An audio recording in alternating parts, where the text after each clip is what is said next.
Good morning, everybody. Welcome to my land. Welcome to Sussex. Good afternoon, good evening, depends what time you're watching the video. And this is Jack and Jill. Welcome to my first video. I'll introduce myself. I am Tozoku. Some of you might know what that means. Most of you won't. If you figure it out, drop a comment. And there is the beast. This is my Bandit 600n. N for naked. She's a bit dirty at the moment due to the weather. It's December, and nice little number plate there. I knocked that off this morning.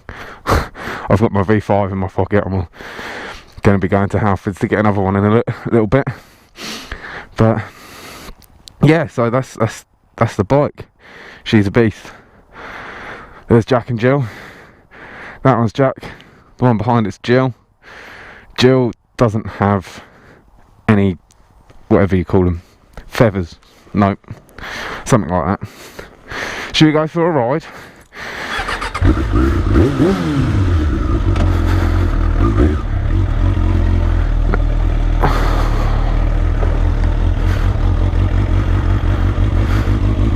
I am from a small town in Sussex called Burgess Hill. I don't know whether anyone's heard of it. There's not a lot going on there, you just get a lot of sheep.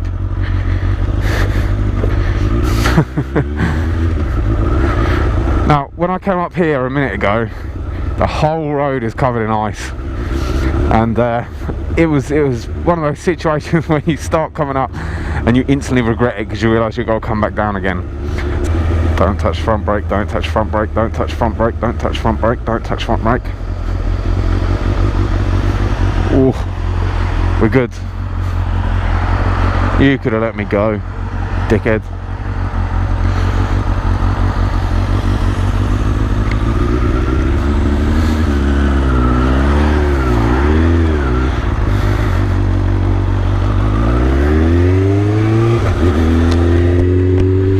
So yeah, 600n Bandit. It's called a 600n because it is one of the only Bandits that they made from factory that was naked. Mark 1s anyway. Most of them, if you see, have got fairing all around the front, or they don't have fairing because someone has taken it off and street fired it. I have not done a lot to this bike in terms of modification, and I can't imagine I will, because I love this bike. It's fantastic. It just does everything that you want it to, and yeah, I can't fault it. I'm sure. Now, I haven't ridden over that many bikes. I've ridden GS's, and I've done my test on an MT-09. That was quite nice. I've ridden a Mark II Bandit. This is a Mark 1. I've got a diversion. That's quite nice. This is a whole different kettle of fish, though. Yeah, so, but in comparison to the bikes that I've ridden, I know you guys are gonna tell me that I'm wrong, but I really like this bike. This is a fantastic all-round bike. If I did ever want to go sort of touring on it or anything, it's not hard to change it up. There's a police car there and I haven't got a number plate. There's a police car there and I haven't got a number plate. Let's just pull over. Oh God, there's police everywhere. Let's turn around, shall we? Hopefully they don't see.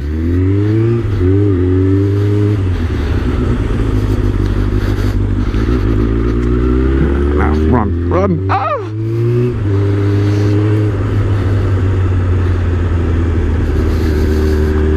Bike, is he gonna nod? Yeah. I completely forgotten what I was talking about. Probably my bike. Yeah, so if you guys are looking for a good all-round bike, buy a Bandit. 100%. Absolute beast. This one is yeah, so it's given to me. It was in storage for about 13 years. Not run at all. So when I picked it up, it was given to me by my girlfriend's uncle. He's just too old to ride now and wanted to hand it off to someone that would use it. And by God, do I use it all the time. It is, yeah, it's fantastic, but it took a lot of work to get it back on the road. I rebuilt a lot of it. I didn't rebuild the whole engine, but because any of you lot that know Bandits know that the engine is absolutely bulletproof. It's done 35,766.3 miles.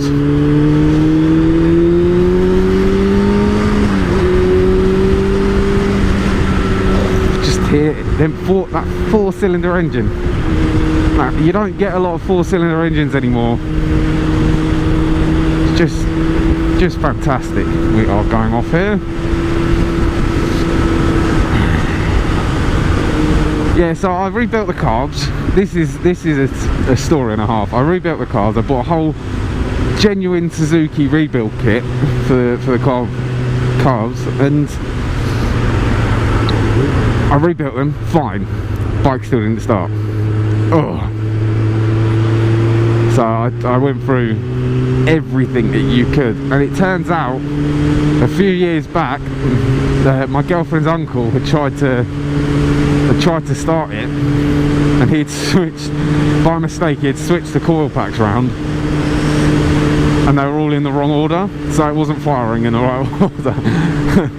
And I had the whole wiring them apart, and I was kicking myself. I should have checked that first. What an idiot. Yeah, so it's that was rather irritating, to say the least. But once I got that sorted, it ran like absolute pig shit, but it ran. I got it was like it was overfueling, but it couldn't be overfueling because I cleaned all the jets out. The jets were perfect, had the right jets in it, all brand new. The float valves were the heights were adjusted, and so my next step, what did I do next? I didn't do anything yet next. I thought, fuck it, I'll ride it for a little bit. I'll see if it clears itself out in time. And I rode it. I went for probably a 10-minute ride, stopped, went into a shop, came back out, and there's a puddle of fuel under it. Great. And basically what had happened, and the reason that it was running like absolute shit, basically the petcock in the fuel tank, so these Bandits have a vacuum operated petcock for the fuel tank. They don't have an on or off setting, they have on or reserve, and that's it. Or sorry, there's a third one. What's the third one? Oh, prime, so it's always open.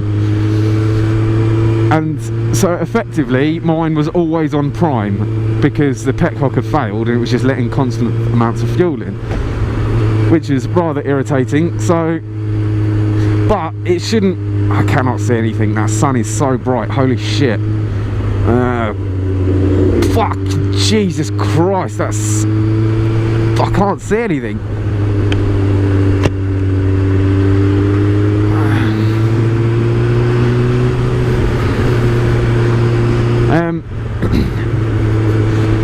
Sorry, yeah, so but yeah, really, if you think about it, because of the float valves, that shouldn't really change anything, because the float valve should stop the fuel from coming through. So I took the executive decision to take the cars back apart again, obviously after fixing the petcock, because it ran a little bit nicer. It still ran like shit, but it ran a little bit nicer after I'd replaced the petcock. But I didn't replace it straight away. I rebuilt it because I like rebuilding things. And I took the carbs apart and I inspected the float valves, and basically in one of them, where it had been sat for so long, one of them had been sat in water, and there was a tiny little bit, literally the most minuscule bit of corrosion on the float valve that was letting the smallest amount of fuel through. So every time the bike stopped or idled, it would let too much fuel through, fill the airbox up with fuel and flood the bike. Unbelievable. So I spent all this money rebuilding these carbs, and you can't replace the seat for the float valve because they're pressed in, and you can't press them out because there's nowhere to press them out from the other side. You'll probably drill them out, but they don't sell replacement seats. So I have to, so in the end I just bit the bullet, scrapped them carbs, bought some new ones, and I bought some new carbs. I rebuilt the new carbs again. I didn't buy another kit because it was like 120 quid, so I just took all the parts off the other one, rebuilt the new carbs, stuck them on. Bike ran like an absolute dream. Stuck them on, balanced them, yeah, it was perfect. I couldn't fault it. And then literally about a week later, the same thing started happening again. Same thing, but this time it was just the petcock. Basically the rebuild kit that I rebuilt the petcock with was a flop. It was shit. It went hard really quickly and failed. Oh, I heard a noise and I thought my camera had fallen off. Jesus Christ! Yeah, so I bought a new Suzuki genuine petcock. Ever since then, she's run like a beaut. Obviously, a couple of tweaks here and there. Absolute beast. I tell you what, I do forget how lovely Sussex is. Look at it, it's beautiful.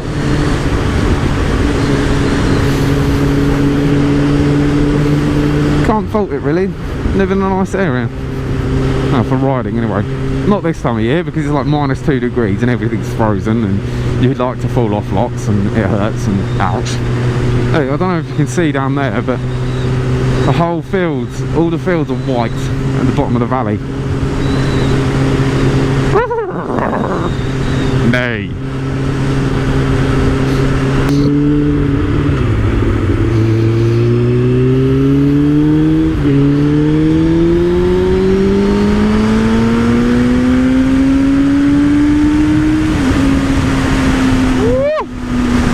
Listen to that engine roar. Beautiful.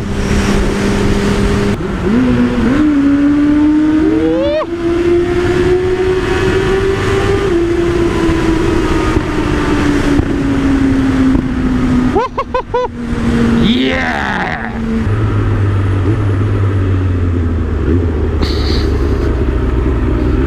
Right. Oh, Bentley. Very nice. Anyway, I am going to love you and leave you there. It's been a pleasure. Welcome again to my YouTube channel. Hopefully we will make lots more love and fun videos. This one was a bit of an introduction, so sorry if it was a little bit boring. The next one will be better. So peace out. Like, subscribe, share this video, tell your friends about it, tell your nan about it. Peace.